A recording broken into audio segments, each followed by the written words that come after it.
Namaskar and Assalamu alaikum, dear viewers. How are you all? Hope you all are fit and fine. আজকে হচ্ছে 24তম class daily conversation part 5। এই 24তম ক্লাসে আমরা yes no question এবং answer শিখব। এর আগে আমরা শিখেছি, কিন্তু আজকেরটা একটু ডিফারেন্ট। এখানে দেওয়া আছে আর ইউ, তারপরে কোয়েকশন মার্ক। এখানে কি হবে? যে কোনো একটা অ্যাডজেক্টিভ ওয়ার্ড হবে। আর ইউ ফাইন? তুমি কি ভালো আছো? Are you fine? আমি এই পাশে অনেকগুলো লিখেছি এই অ্যাডজেক্টিভ ওয়ার্ড। আপনারা এখান থেকে দেখে দেখে প্র্যাকটিস করেন। Are you fine? Are you okay? Are you happy? Are you honest? Are you feed up? Are you healthy? Are you wake? Are you careful?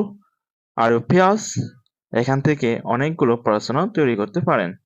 এখন আনসারটা হবে, যদি ইয়েস হয় তাহলে yes I am fine, yes I am okay, yes I am happy, yes I am honest, yes I am feed up, yes I am healthy, yes I am wake, this type of. যদি no হয় তাহলে no I am not fine, no I am not okay, no I am not happy, no I am not honest.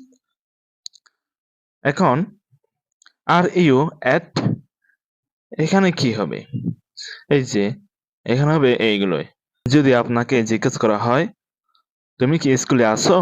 Are you at school? Are you at hospital? Are you at office? Are you at home? বা তুমি কি বাড়িতে আছো? এরকম প্রশ্ন অনেকেই করে থাকেন, তাহলে এভাবেই করতে পারেন। আনসারটা হবে yes I am at school, yes I am at hospital, yes I am at home, yes I am at office. যদি নো হয় তাহলে no I am not at school, no I am not at hospital, no I am not at office, no I am not at home. Makes sense, right? So thank you so much.